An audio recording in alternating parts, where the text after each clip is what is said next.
بسم اللہ الرحمن الرحیم۔ السلام علیکم ورحمۃ اللہ وبرکاتہ۔ عابد راجہ چینل کی طرف سے آج میں اپنے دوستوں تک رسول اللہ صلی اللہ علیہ وآلہ وسلم کا ایک بہت ہی پیارا فرمان پہنچاؤں گا۔ اس کے ساتھ میں اپنے دوستوں سے ایک چھوٹی سی ریکویسٹ کروں گا کہ جب بھی کوئی احادیث یا دعا آپ لوگوں تک پہنچتی ہے اسے اپنے گھر والوں کے ساتھ، اپنے دوست احباب کے ساتھ ضرور شیئر کیا کریں۔ جیسے کہ یہ احادیث جو ہے بالخصوص عورتوں کے لیے ہے، اس لیے میں اپنے دوستوں سے گزارش کروں گا کہ اس حدیث کو اپنے گھر میں اپنی عورتوں کے سامنے ضرور بیان کیا کریں تاکہ انہیں علم ہو سکے کہ نبی اکرم صلی اللہ علیہ وآلہ وسلم نے کیا فرمایا ہے۔ تو شروع کرتے ہیں آج کا لیسن۔ بسم اللہ الرحمن الرحیم۔ عورت کا خوشبو لگا کر نکلنا۔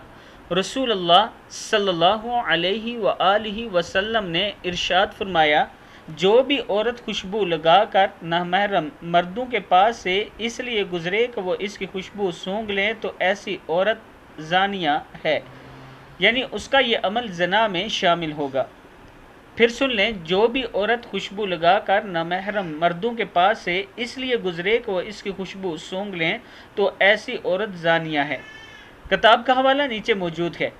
اب آپ دوستوں کا کام ہے کہ اس حدیث کو اپنی عورتوں تک پہنچانا، انہیں بتانا، جو بھی احادیث جو بھی دعا آپ کو بتائی جاتی ہے چینل پر اسے آگے ضرور شیئر کیا کریں اپنے دوستوں کے ساتھ، اپنے گھر والوں کے ساتھ، اور خود بھی اس پر عمل کرنے کا ارادہ کر لیا کریں کہ آج کے بعد ہم اس پر ضرور عمل کریں گے۔ آپ نے میرے چینل کو اگر سبسکرائب ابھی تک نہیں کیا تو ضرور کر لیں۔ السلام علیکم ورحمۃ اللہ وبرکاتہ۔